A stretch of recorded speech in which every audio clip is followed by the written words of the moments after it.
आज मी तुमच्यासोबत recipe share करणार आहे अगदी मऊसूत तोंडात विरघळणाऱ्या अशा रव्याच्या उपम्याची रेसिपी।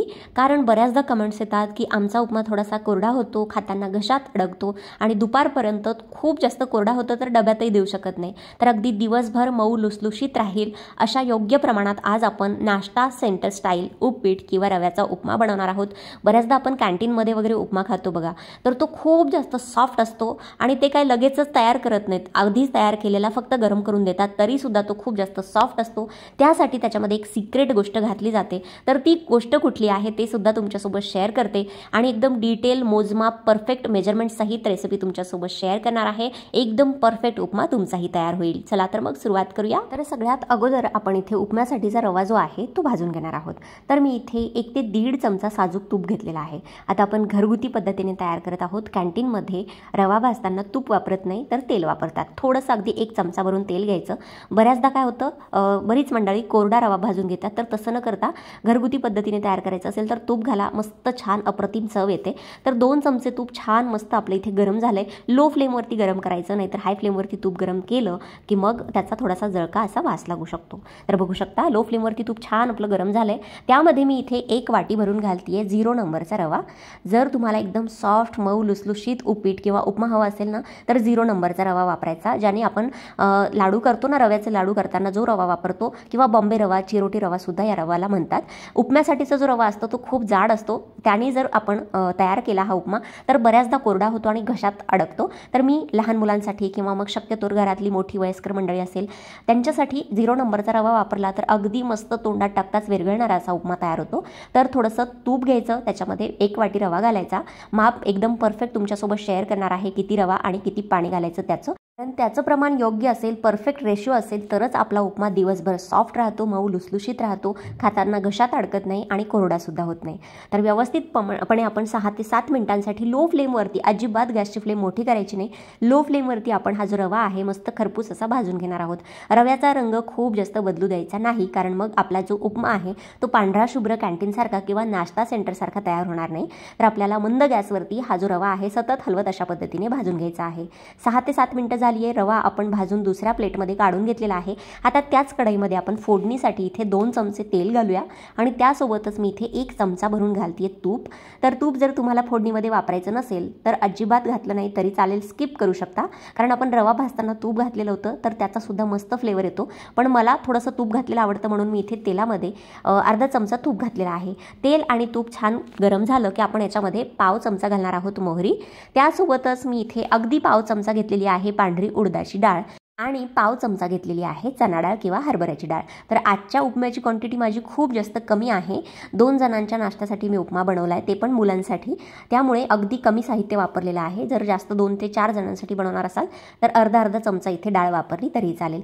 चणा डाळ आणि उडदाची डाळ व्यवस्थितपणे फोडणीमध्ये बसली किंवा चटचटली की आपण याच्यामध्ये घालणार आहोत 1 बारीक चिरलेला कांदा। तर कांदा व्यवस्थितपणे बारीक चिरून घ्यायचा। त्यानंतर आपण इथे 2 हिरव्या मिरच्या सुद्धा बारीक चिरून घातलेल्या आहेत। त्यासोबतच 8 ते 10 कढीपत्त्याची पानं घालायची आहेत। मुलं जर कढीपत्ता खात नसतील तर बारीक बारीक कोथिंबीरीसारखे चिरून याच्यामध्ये घातले तरी सुद्धा छान लागतं खायला आणि मुलांच्या पोटात कढीपत्ता सुद्धा जातो, त्यामुळे अशा पद्धतीने चिरूनही घालू शकता।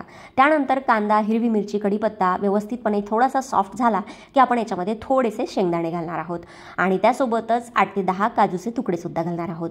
तर काजू आणि शेंगदाणे घातल्यामुळे एकदम छान याला टेस्ट येते, मुलं सुद्धा आवडीने खातात आणि अप्रतिम उडपी स्टाईल आपलं नाश्ता सेंटरसारखं उपीट किंवा उपमा तयार होतं। तर यातल्या कुठल्याही गोष्टी स्किप न करता अशा पद्धतीने एकदा उपमा नक्की करून बघा। तुमची पद्धत थोडीशी वेगळी असेल पण या पद्धतीने जर बनवून बघितला तर अप्रतिम चवीचा उपमा तयार होतो आणि तुम्हाला विश्वासच बसणार नाही की आपण हा उपमा घरी तयार केलाय की बाहेरनं पार्सल विकत आणलाय। खूप जास्त छान लागतो चवीला। त्यानंतर आपण थोडीशी चिरलेली कोथिंबीर फोडणीतच घातलेली आहे। कांदा खूप जास्त तळून घ्यायचा नाही, बघू शकता। आणि मी जे सिक्रेट इन्ग्रेडियंट सांगितलं होतं ते आता याच्यामध्ये घालायचं आहे, ते म्हणजे आपण या तिखट आणि मिरचीच्या कांद्याच्या फोडणीमध्ये अर्धी वाटी घालणार आहोत दूध। तर तुम्ही म्हणाल उपम्यामध्ये दूध कोण घालतं, तर एकदा घालून बघा आणि उपम्याची चव बघा, एकदम मस्त सॉफ्ट आपला उपमा तयार होतो। अर्धी वाटी दूध घेतलेलं आहे। त्यानंतर अजून आपण याच्यामध्ये 2 वाट्या गरम पाणी घालणार आहोत।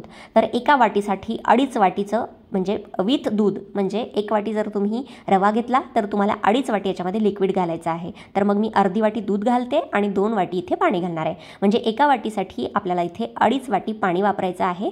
दूध जर तुम्हाला अजिबातच घालायचंच नसेल, बरीच मंडळी थोडीशी विरोधात असेल की दूध याच्यामध्ये कसं काय घालू शकतो फोडणीत, तर मग तुम्ही टोटल 2.5 वाटी पाणी वापरा. पण याच्यामध्ये थोडंसं नक्की एकदा दूध वापरून तुम्ही उपमा करून बघा. इतका चवीमध्ये फरक जाणवतो ना की तुम्ही म्हणाल की आपल्याला आधी का माहीत नव्हतं याच्यामध्ये दूध घालतात. तर उडपी लोकांचं किंवा नाश्ता सेंटरचं हे सिक्रेटच आहे. थोडंसं त्याच्यामध्ये दूध घालतात, एकदम अप्रतिम चवीचा उपमा तयार होतो. त्यानंतर मी त्याच्या फोडणीमध्ये अर्धा चमचा मीठ घातलेला आहे आणि छान आपल्या ह्या फोडणीला उकळी आली की आपण याच्यामध्ये हा जो भाजून ठेवलेला रवा होता 1 वाटी, तो याच्यामध्ये अशा पद्धतीने मिक्स करत व्यवस्थितपणे घालून घेणार आहोत. मिक्स करत रवा घालायचा, म्हणजे काय होतं, याच्या गाठी किंवा घोटाळ्या तयार होत नाही. तर अशा पद्धतीने आता तुम्हाला हे सुरुवातीला खूप जास्त पातळ किंवा लिक्विडी वाटत असेल, रवा जो आहे लगेचच पाणी शोषून घेतो आणि 1 वाटीसाठी 2.5 वाटी पाण्याचं, म्हणजे 2 वाटी पाणी आणि अर्धी वाटी दुधाचं प्रमाण एकदम परफेक्ट आहे. जर दूध घालायचं नसेल तर संपूर्ण 2.5 वाट्या पाणी घालून तुम्ही अशा पद्धतीने सेम उपम्याची रेसिपी ट्राय करू शकता. 2 मिनिटांसाठी याच्यावरती झाकण ठेवून घेऊया. अजूनही पातळ वाटतंय, पण जसा थंड होईल तसा आपोआप सगळं यातलं मॉइश्चर जे आहे ते सोक होतं आणि दिवसभर सॉफ्ट राहील असा आपला उपमा तयार होतो. तर आत्ताच बघतानाच तुम्हाला कळत असेल की किती जास्त सॉफ्ट झालेला आहे. ह्याच्यामध्ये अजून थोडंसं अर्धा चमचा मी तूप घालते. मुलांसाठी बनवते म्हणून तुपाचा थोडासा वापर आहे. याच्यामध्ये 2 ते 3 चमचे मी तूप घातलेला आहे. जर तुम्हाला नसेल घालायचं तर तुम्ही तेलामध्ये सुद्धा हा उपमा अशाच पद्धतीने करू शकता. तर आपला उपमा इथे तयार झालेला आहे. एकदम मऊ लुसलुशीत आणि दिवसभर सॉफ्ट राहील अशी ही उपम्याची रेसिपी आज मी तुमच्यासोबत शेअर केलेली आहे. तर आता आपण हा जो गरमागरम उपमा आहे प्लेटमध्ये सर्व करूया.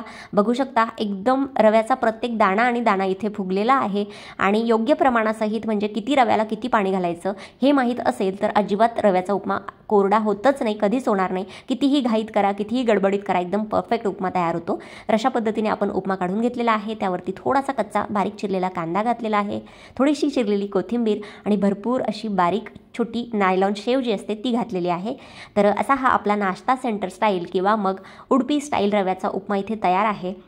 तोंडाला चव नसेल किंवा मग थोडंसं सॉफ्ट काहीतरी खाण्याची इच्छा असेल, नाश्त्याला पोहे वगैरे खाऊन कंटाळला असाल तर अशा पद्धतीचा मऊ लुसलुशीत आणि पांढरा शुभ्र असा अगदी 5 ते 7 मिनिटात तयार होणारा नाश्ता किंवा रव्याचा उपमा नक्की नक्की नक्की करून बघा आणि मला कमेंट सेक्शनमध्ये सांगा की आजची रेसिपी, आजचा व्हिडिओ तुम्हाला कसा वाटला. आय होप तुम्हाला माझी ही उपमा सॉफ्ट राहण्यासाठीची जी टिप आहे ती सुद्धा आवडली असेल. तरीसुद्धा मला कमेंट करून नक्की सांगा. व्हिडिओला जास्तीत जास्त लाईक करा, शेअर करा.